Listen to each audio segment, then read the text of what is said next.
बिस्मिल्लाहिर्रहमानिर्रहीम। आज का जो हमारा टॉपिक है types of function on the basis of forms, जो कि पार्ट 1 ही हम कर रहे हैं और इसमें हम पॉलिनोमियल फंक्शन को डिस्कस कर रहे हैं। दो पार्ट पहले हो चुके, एक पार्ट ए और एक पार्ट बी। हमने पॉलिनोमियल फंक्शन पर डिस्कस किया था। आज का जो टॉपिक है वो है पार्ट सी। तो आइए इसको देखते हैं कि क्या बात कर रहे हैं यहाँ पे। वो कहते हैं the function f of x is equal to 0। ये भी एक फंक्शन है जिसमें एक 0 एक नंबर दिया गया और 0 एक कांस्टेंट होता है। तो वो कहता है कि F of x is equal to 0 is also a polynomial function. ये भी एक पॉलिनोमियल फंक्शन है, जैसा कि हमने पीछे डिस्कस किया कि F of x is equal to 5 वो एक पॉलिनोमियल फंक्शन है।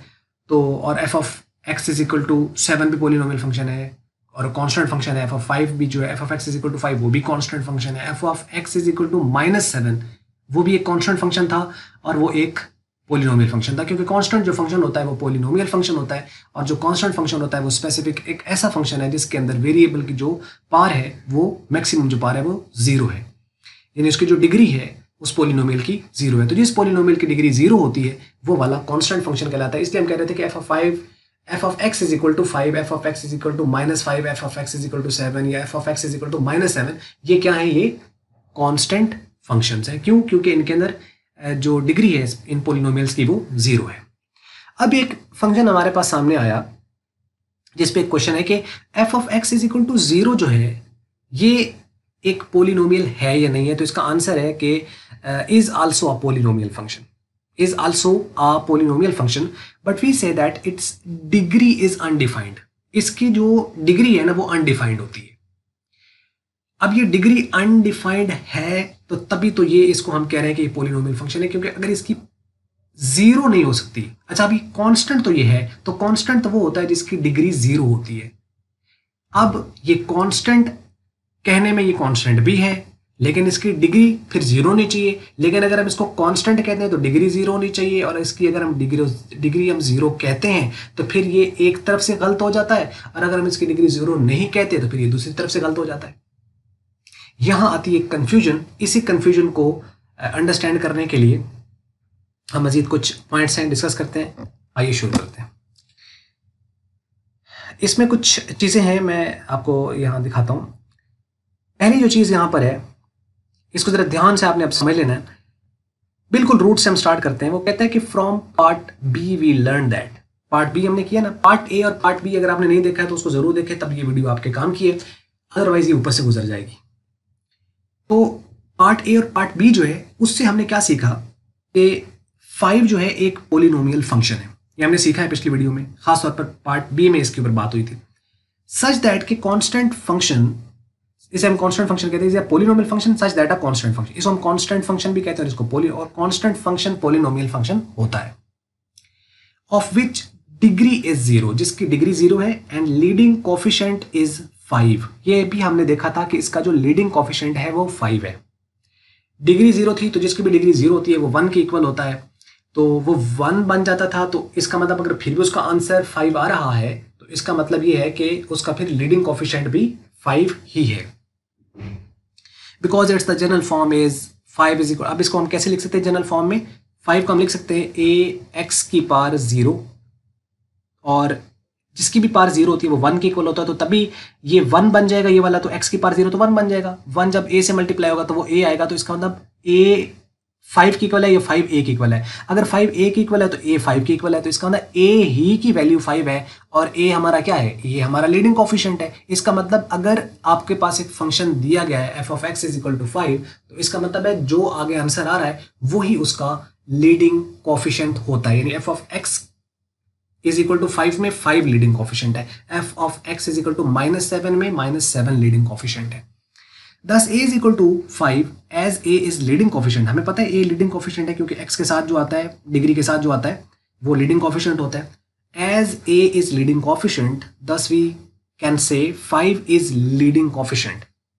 क्योंकि a अगर लीडिंग कोफिशिएंट है और a ही 5 है तो फिर हम कह सकते हैं कि 5 ही लीडिंग कोफिशिएंट है in the function f of x is equal to 5।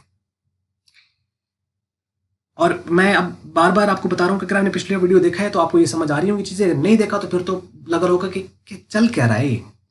तो आपने पिछली वीडियो देखकर इसको देखना है, तब समझ आएगी, और अगर ये ना समझ लगे तो इसको एक बार फिर देख लीजिएगा। It means that we can say in f of x is equal to 7। अब जैसे हमने वहां पे बात की है f of x is equal to 5, तो 5 अगर एक कांस्टेंट फंक्शन है तो 5 पोलिनोमियल भी है और वो लीडिंग कोफिशिएंट भी उसका 5 भी बन रहा है। तो इसका मतलब यहाँ से साबित होता है कि अगर f of x is equal to हम 7 लिख दें तो लीडिंग कोफिशिएंट फिर 7 होगा। अगर f of x is equal to 5 का लीडिंग कोफिशिएंट 5 हो सकता है तो f of x is equal to 7 का लीडिंग कोफिशिएंट भी 7 होगा। और फिर हम ये भी देख सकते हैं कि in f of x is equal to -7, अगर ये -7 है तो इसका मतलब है फिर इसमें लीडिंग कोफिशिएंट -7 होगा। और इनकी इक्वेशंस क्या बन जाएगी, इसकी बन जाएगी आपके पास 7x की पावर 0, इसकी बन जाएगी -7x की पावर 0। तो x की पावर 0 1 के इक्वल होता है तो उसे मल्टीप्लाई करो तो वही आंसर आ जाएंगे। तो लीडिंग कोफिशिएंट इसमें 7, इसमें -7। यहां तक क्लियर होगी बात। अब सवाल ये है कि so what about f of x is equal to 0। अब इसके बारे में क्या ख्याल है कि ये जो है ये पोलिनोमियल है। अब इसका अगर ये 0 है तो इसका मतलब है अगर f of x is equal to 7 में 7 लीडिंग कोफिशिएंट है तो यहां से फिर ये साबित होता है ना कि F of x is equal to 0 में फिर 0 जो है वो लीडिंग कोफिशिएंट होना चाहिए। सीधी सी बात है, अगर 5 में 5 लीडिंग कोफिशिएंट है, 7 में 7 है, -7 में -7 है, तो इसका मतलब f of x is equal to 0 में फिर 0 जो है वो लीडिंग कोफिशिएंट होना चाहिए। अब can we say leading coefficient of F of x is equal to 0 is 0? क्या हम ये कह सकते हैं? इफ यस, अगर हम कहते हैं यस कि हो सकता है, क्योंकि अगर 5 में हो सकता है तो 7 में हो सकता है तो -7 में हो सकता है, तो यहां पे भी फिर होगा। If yes then it is not, ऐसा नहीं है। क्यों? क्योंकि it is not a polynomial function, फिर तो ये पोलिनोमियल फंक्शन ही नहीं होगा। अगर हम कहते हैं कि लीडिंग कोफिशिएंट 0 है तो हम कहेंगे ये तो फिर तो वो पोलिनोमियल फंक्शन है ही नहीं, वो पोलिनोमियल फंक्शन नहीं है। पोलिनोमियल फंक्शन क्यों नहीं है? Because it is against the definition of polynomial. अगर आप पार्ट 1 यहां पर जरूरत है। पार्ट 1 में बिल्कुल हमने स्टार्ट में बात की थी कि जो ए होता है ना लीडिंग कोफिशिएंट, वो 0 नहीं हो सकता। यानी जो उसके कोफिशिएंट आपके पास है, लीडिंग कोफिशिएंट किसी सूरत में 0 नहीं होगा। अगर ए की टर्म है आपके पास, सपोज कर लो ए एक्स हमारे पास है और इसमें आप लीनियर फंक्शन लें तो x की पावर 1 है, तो इसमें भी a 0 नहीं हो सकता। a 0 नहीं हो सकता किसी सूरत में, ये हम पार्ट 1 में सीख चुके हैं। But we say that f of x is equal to 0 is a polynomial function. तो हम तो कह रहे हैं कि ये पोलिनोमियल फंक्शन है, जबकि यहां से पता चल रहा है कि अगर इसका लीडिंग कोफिशिएंट 0 है तो ये पोलिनोमियल के खिलाफ है। तो जो पोलिनोमियल की डेफिनेशन से आउट है तो वो पोलिनोमियल फंक्शन कैसे हो सकता है? एक मतलब कैसे हो सकता है? तो जब कैसे हो सकता है तो हम तो कह रहे हैं कि पोलिनोमियल फंक्शन है, तो फिर ये कैसे? यहां आती है एक अच्छी खासी कंफ्यूजन, बहस बन जाती है। अब इसका हमें चाहिए आंसर। चलते हैं आगे। Then what is the logic over here? Question आएगा कि फिर क्या लॉजिक क्या है आखिर इसके पीछे? Is 0 not a constant? क्या ये कांस्टेंट नहीं है? तो आंसर नो में तो नहीं आएगा। आंसर आपके पास क्या आएगा कि yes it is a constant. Constant तो ये है, 1 कांस्टेंट होता है, 2 कांस्टेंट है, 0 कांस्टेंट है, कांस्टेंट तो ये है। Answer is yes it is constant.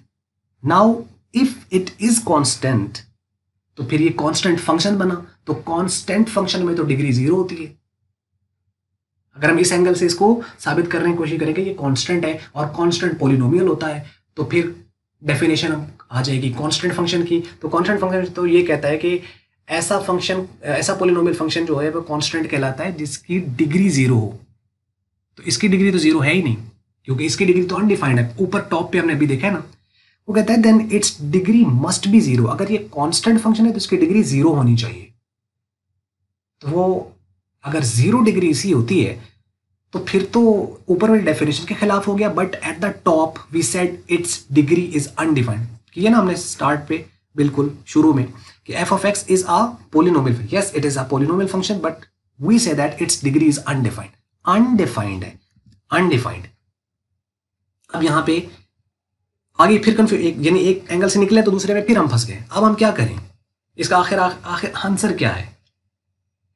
After discussing all we would ask, सवाल आएगा कि what kind of constant is it? तो ये किस तरह का कांस्टेंट है? And what kind of polynomial is it? आखिर ये फिर पोलिनोमियल है तो ये किस तरह का पोलिनोमियल है? आइए अब हम इसका आंसर ढूंढते हैं। Let's take the help from the general form ax। आप एक जनरल फॉर्म ले लीजिए ax। अब वो कहता है as a can not be 0 according to the definition of polynomial. हम इसको कह रहे हैं ना कि ये पोलिनोमियल है, तो अगर ये पोलिनोमियल है तो इसका मतलब ए तो जीरो नहीं हो सकता, क्योंकि ए लीडिंग कोफिशिएंट है और लीडिंग कोफिशिएंट जीरो नहीं होता। एक बात तय होगी कि ए जीरो नहीं है। कुछ भी हो सकता है, ये हमें नहीं पता कि वो क्या है, लेकिन जीरो नहीं है ये बात पता है। एक चीज क्लियर होगी, हम ए को ए ही रहने देते हैं। And the degree of F of x is equal to जो जीरो है is undefined. F of X से मुराद F of x is equal to zero, इसकी डिग्री वैसे अनडिफाइंड है, इसका मतलब वो भी जीरो नहीं हो सकती, वो भी जीरो नहीं हो सकती। तो अगर वो भी जीरो नहीं हो सकती तो वो नेगेटिव वैसे नहीं हो सकती, क्योंकि नेगेटिव तो डिग्री पोलिनोमियल की होती नहीं है। इसके अंदर नेगेटिव भी नहीं हो सकती, जीरो भी नहीं हो सकती, तो पॉजिटिव हो सकती है, लेकिन क्या है कुछ पता नहीं है। क्या है कुछ पता नहीं है। अब वन भी हम नहीं कह सकते कि अगर वन होती है तो अब जो भी नंबर आएगा तो फिर तो एक्स की पावर अगर वन होगी फिर तो वो लीनियर फंक्शन बन जाएगा, फिर तो वो कांस्टेंट फंक्शन से ही निकल गया, फिर तो वो लीनियर आ गया। अगर हम टू उसकी पावर लेते हैं तो फिर तो क्वाड्रेटिक में चला जाएगा। तो यानी क्या है फिर इसकी डिग्री, यानी डिग्री वाली साइड से देखें तब भी आंसर नहीं मिल रहा, लीडिंग कोफिशिएंट वाली साइड से देखें तब भी आंसर नहीं मिल रहा, कांस्टेंट वाली साइड से देखें तब भी नहीं मिल रहा, और ऊपर से हम कह रहे हैं कि ये है भी पोलिनोमियल। आखिर माजरा क्या है? देखिए, अब वो कहता है कि इसकी डिग्री भी अनडिफाइंड है और ए का भी हमें पता नहीं है, मतलब लीडिंग कोफिशिएंट का भी हमें नहीं पता। Thus its degree also can not be equal to zero. इसकी डिग्री जीरो नहीं हो सकती क्योंकि वो अनडिफाइंड है, जीरो भी नहीं हो सकती। So in order to have F of x is equal to zero, अब हम कह रहे हैं कि F of x is equal to zero है, then the only way is that when X is equal to zero, एक ही option बचती है कि अगर ए भी जीरो नहीं है, क्योंकि लीडिंग कोफिशिएंट जीरो नहीं हो सकता, और डिग्री इसकी जीरो